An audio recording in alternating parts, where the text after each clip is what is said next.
धीरे धीरे कदमों से चलती हुई तरुणा जी अपने घर की तरफ बढ़ रही थी। उन्हें इस तरह लंगड़ाते हुए देखकर पड़ोस में रहने वाली सुमन जी ने कहा, अरे भाभी जी, क्या हुआ? लगता है आपके घुटनों में दर्द ज्यादा है। हाँ, बुढ़ापे का शरीर है, दर्द तो यूं ही चलता रहता है। दवाइयाँ लानी थी इसलिए निकल कर आ गई, वरना घर पर आराम ही कर रही थी मैं तो आप अकेले क्यों गई थी दवाई लेने? अजीत को ले जाती साथ में। सुमन जी की बात सुनकर तरुणा जी चुप हो गई। आखिर कहते भी तो क्या कि बेटा उनके साथ नहीं जाता, पर सुमन जी को तो उनके घर की सारी रामायण पता थी, इसलिए उन्होंने आगे कुछ नहीं कहा। आखिर बोल बोल कर क्या किसी के दर्द को कुरेदना। तरुणा जी वैसे ही लंगड़ाते हुए अपने घर की तरफ बढ़ गईं। तरुणा जी जैसे ही घर में घुसी, देखा तो उनके कमरे का सामान ऊपर वाले कमरे में शिफ्ट हो रहा था। एक पल के लिए वो तो सोच में पड़ गईं, पर फिर बोली, अरे मेरा सामान ऊपर कहाँ शिफ्ट कर रहे हो? मेरा कमरा तो नीचे है ना। है नहीं था मम्मी जी, हमें उस कमरे की बहुत ज़रूरत थी, इस कारण से आपका कमरा ऊपर शिफ्ट कर रहे हैं। पर मेरे घुटनों में दर्द रहता है, यूँ सीढ़ियाँ ऊपर नीचे चढ़ना नहीं कर सकती बार बार। यूँ बाहर घूमकर आने में आपके घुटने में दर्द नहीं होता, ऊपर नीचे होने में ही दर्द होता है। सब बहाने हैं, रहने दीजिए, आपको ऊपर वाले कमरे में ही जाना पड़ेगा। पर बहू, मैं घूमने नहीं गई थी, मेरी दवाइयाँ खत्म हो गई थी, मैं तो अपने घुटनों के लिए दवाई लेने गई थी। देखिए मम्मी जी, मेरी बहन आ रही है, पूरे 2 साल का कोर्स है, तो 2 साल तक वो यहीं रहेगी और उसे कमरे की ज़रूरत पड़ेगी, इसलिए आपका कमरा खाली कर रहे हैं। अरे तो उसे ऊपर वाला कमरा दे दो, वो तो जवान है, आराम से ऊपर रह सकती है, मना थोड़ी ना कर रही हूँ। मेरी बहन उस छोटे से कमरे में रहेगी, मायके में मेरी भी कोई इज्जत है। आप मुझे मना करने वाली कौन होती हैं?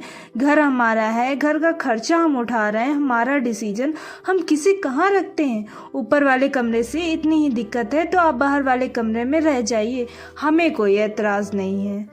बहू एकता ने बड़ी बेरुखी के साथ कहा। सुनकर तरुणा जी की आंखों में आंसू आ गए। बेटा अजीत सामने ही था, लेकिन वो तो बुत बना खड़ा तमाशा देख रहा था। एक बार भी उसने एकता को टोका तक नहीं, और बाहर वाला कमरा वो तो स्टोर रूम था। मतलब अब तरुणा जी की ये हैसियत रह गई है, बहू कबाड़ की तरह तरुणा जी की स्टोर रूम में रहने के लिए कह रही है, और नालायक बेटा सामने खड़ा था, लेकिन वो कुछ कह नहीं रहा था।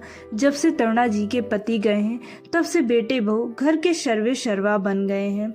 माना कि घर में खर्चा करते हैं, पर इसका मतलब यह नहीं कि माँ के स्वाभिमान को ही कुचल दें, जबकि मकान अभी भी उन्हीं के नाम था।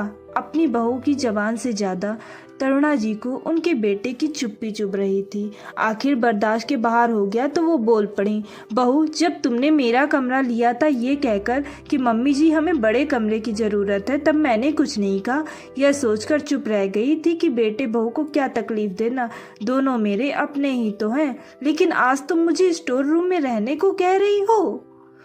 शुक्र मनाइए कि स्टोर रूम में रहने को कह रही हूँ, वृद्धा आश्रम नहीं भेज रही हूँ आपको। एक तो हमारा ही खाती हो, ऊपर से हमें ही सुना रही हो। बस करो बहू, बहुत बोल लिया तुमने।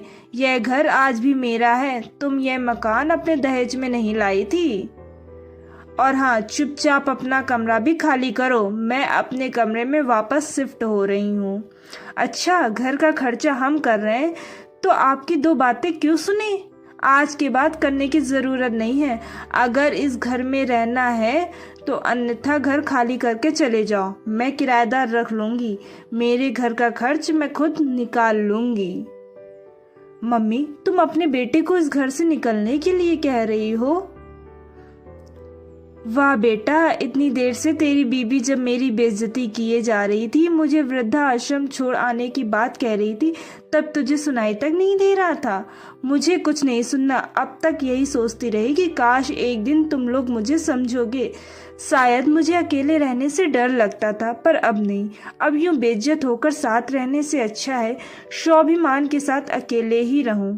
अब जो भी निर्णय लेना है फटाफट लो और कमरा खाली करो बस। ये सब सुनकर बेटे बहू की हालत खराब हो गई। इतनी जल्दी कहाँ जाएंगे? दोनों फटाफट माँ के पैरों में पड़ गए। हमें माफ़ कर दो मम्मी, प्लीज़ हमारे साथ ऐसा मत करो। पर करुणा जी ने मन पक्का कर लिया था, वे झुकने को तैयार नहीं हुई। निरादर की 2 रोटी से तो स्वाभिमान की 1 रोटी भली, और भला काश के इंतजार में जिंदगी क्यों बितानी। और आखिरकार अजीत और एकता उसी घर में ऊपर वाले 2 कमरों में शिफ्ट हुए और आज भी उसका किराया दे रहे हैं। अगर आप लोगों को हमारी वीडियो अच्छी लगे तो इस वीडियो को लाइक करिएगा, शेयर करिएगा, हमारे चैनल को सब्सक्राइब करना मत भूलिएगा।